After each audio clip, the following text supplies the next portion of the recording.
วิธีนี้អាចជួយឲ្យបងប្អូន login Telegram ចូលទៅក្នុងទូរស័ព្ទដៃថ្មីសម្រាប់បងប្អូនដែលអត់ទាន់មានដំណោះស្រាយអាចសាកល្បងធ្វើតាមវិធីនេះសិនទៅសួស្តីបងប្អូនអរគ្នាជួបគ្នាជាថ្មីម្ដងទៀតជាមួយនឹងវិធីថ្មីនៅក្នុងការ login Telegram ចូលទៅក្នុងគណនីនៃទូរស័ព្ទថ្មីចូលទៅក្នុងទូរស័ព្ទថ្មីណាអញ្ចឹងជាដំបូងបងប្អូនបើកទូរស័ព្ទចាស់បងប្អូននេះដែលកំពុងអូសហ្នឹងគឺបើក hotspot វាមកហើយទូរស័ព្ទដៃថ្មី iPhone នេះដែលខ្ញុំចង់ login ចូលហ្នឹងគឺខ្ញុំត្រូវការចាប់ Wi-Fi បោះទូរស័ព្ទដៃចាស់ដែលយើងចង់ទាញហ្នឹងមកនិយាយរួមទៅគឺខ្ញុំទាញចូល iPhone អញ្ចឹងអាចាស់គឺ Android ហ្នឹងឯងអូខេឥឡូវខ្ញុំសូមបើកWi-Fi នៅក្នុងទូរស័ព្ទដៃ iPhone ដោយចាប់ជាមួយនឹង Android ហ្នឹងសិនអូខេឥឡូវយើង connect ជាប់រួចរាល់ហើយអញ្ចឹងបន្ទាប់មកយើងចូលមកកាន់ Telegram នៅក្នុងទូរស័ព្ទដៃ iPhone របស់យើងមកតបមកអានេះដោយសារក្នុង iPhone ហ្នឹងវាមាន Telegram ស្រេចហើយអញ្ចឹងយើងចូលមកកាន់ profile ខាងក្រោមមកកន្លែងរូបរបស់យើងខាងក្រោមតបមកយើងចុចកន្លែង add account ហ្នឹងមកតបមកយើងវាលេខទូរស័ព្ទដែលយើងចង់ទាញ Telegram ហ្នឹងមកបងប្អូនអញ្ចឹងបន្ទាប់ពីយើងមកពេញលេខទូរស័ព្ទរួចរាល់ហើយបងប្អូនចុច continue ហ្នឹងមក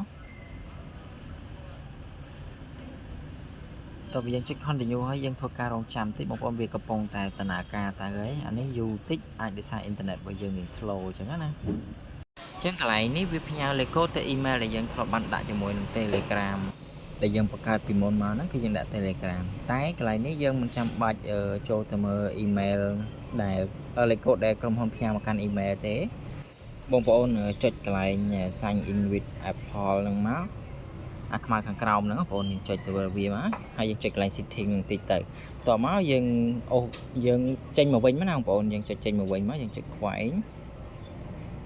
អូខេតោះមកវានឹង load ចេញប៉ុណ្នេះយើងចុច OK មកហើយយើងចុច stop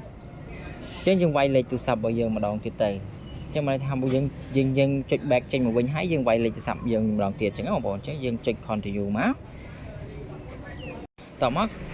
ក្រុមហ៊ុននឹង call មកលេខទូរស័ព្ទរបស់យើងហ្នឹងហើយអូខេចឹងបងប្អូនរងចាំតិចនេះក្រុមហ៊ុន Telegram បាន call មកលេខទូរស័ព្ទរបស់យើងដើម្បីហៅលេខកូដឲ្យយើងហើយអានេះគឺខ្ញុំថតតបតបងប្អូនអត់មានកាត់តអត់មានបានបងលុយឲ្យវាទេប៉ុន្តែវីដេអូថតរៀងវែងទៅខ្ញុំអាចកាត់កាត់តិចកុំឲ្យវាយូរអញ្ចឹងណាបងប្អូនកុំឲ្យបងប្អូនចំណាយពេលយូរអញ្ចឹងយើងធ្វើការបំពេញលេខកូដនឹងមកគឺរួចរាល់អញ្ចឹងសម្រាប់បងប្អូនដែលអត់ទាន់បាន login ចូល Telegram អាចសាកល្បងវិធីនេះបានបងប្អូនណាអញ្ចឹងកុំព្យាយាម login ជាមួយនឹង Gmail បើមិនជាបងប្អូន login ជាមួយនឹង Gmail គឺត្រូវតែបង់លុយឲ្យវា 100% ហើយអញ្ចឹងយើងព្យាយាមចុចចូលចុចចេញចុចចូលចុចចេញ3 ម្ដងអញ្ចឹងណាបងប្អូនអញ្ចឹងពេលខ្លះវាអាចឲ្យយើងចូលបានដោយជោគជ័យ